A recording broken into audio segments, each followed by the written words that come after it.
Ito pala ang problema ng Lakers kaya sila nagmamadaling makakuha ng sentro. Pero bago yan, grabe naman itong si LeBron James. Kahit kasi natalo ang kanilang kupunan laban sa Detroit Pistons, ay gumawa pa rin si LeBron James ng history. Naayon pa sa Stat Mamba, si LeBron James daw ang oldest player sa NBA history na nakagawa ng record na merong back-to-back games na nakapagtala ng 20+ points at 10+ assists. Paano ba naman bago pa lang ang naging laban nila sa Detroit Pistons kanina, ay nakagawa lang naman si LeBron laban sa Toronto Raptors noong isang araw ng 27.6 rebounds, 10 assists at 1 steal. Pero dito ay nakuha ng Lakers ang panalo sa score na 131-125. At kanina naman laban sa Detroit Pistons ay nakagawa naman si LeBron James ng 20.8 rebounds, 11 assists at 2 steals.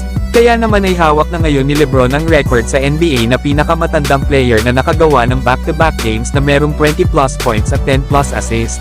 Sa ngayon kasi ay may edad na si LeBron na 39 years old. At sa unang 7 laro nito ngayong season ay nag-a-average naman ito ng 21.6 rebounds at 7 assists per game, na meron namang 44% sa 3-point area.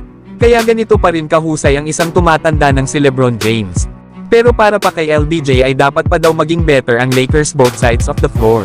Nasunod naman na makakalaban ng Lakers sa November 7 ay ang Memphis Grizzlies. Samantalang JJ Redick hindi naman masaya sa performance na ipinakita ng kanyang kupunan laban sa Detroit Pistons. Dapat daw kasi ay sinimulan ng Lakers ang laro nila kanina na merong pride pagdating daw sa depensa. Lalo at ang Detroit Pistons na nakalaban nila kanina ay ibang-iba na daw kesa last year. Isa pa nga daw sa naging problema ng Lakers kanina ay hinayaan nila ang Detroit Pistons na sila ang magdala ng pace ng laro. Lalo at maluwag ang depensa ng Los Angeles Lakers kaya naman ay marami daw nagagawang easy basket ang mga players ng Pistons kaya naman ay halos buong laro ay kontrolado nila. Na dahil dito ay sobrang disappointed itong si JJ Redick sa naging pagkatalo ng Lakers para sa isang hindi naman contender team. Sayang kasi mga idol dahil merong advantage ang roster ng Lakers para sa kanilang mga kalaban. At ito nga ay ang size department lalo at meron silang mga versatile players sa kanilang frontcourt na sila Anthony Davis, LeBron James at Rui Hachimura. Na dapat kasi ay ginagamit nila ang kanilang physicality at para makagawa ng advantage both ends. Pero itong batang kupunan ng Detroit Pistons ay nag-flex ng kanilang muscle at lumaban talaga sila sa Los Angeles Lakers. Lalo na pagdating sa pagkuha ng mga offensive rebounds.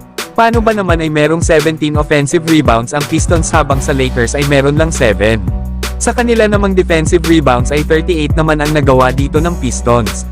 Habang sa Los Angeles Lakers ay meron lang silang 30 defensive rebounds. Kaya malayong-malayo talaga ang Lakers pagdating sa physicality ng Detroit Pistons kanina. Dahil may total rebounds ang Pistons na 55 habang sa Lakers ay meron namang 37 total rebounds.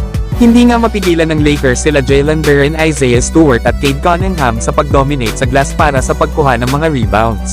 Kaya naman ay kinakailangan na talaga ng Los Angeles Lakers na makakuha ng isang sentro na makakatulong ni Anthony Davis sa pagkuha ng mga rebounds at sa kanilang depensa. Dahil kapag nagpatuloy ang pag-e-struggle ng Los Angeles Lakers ay mahihirapan silang makahabol sa standing sa West.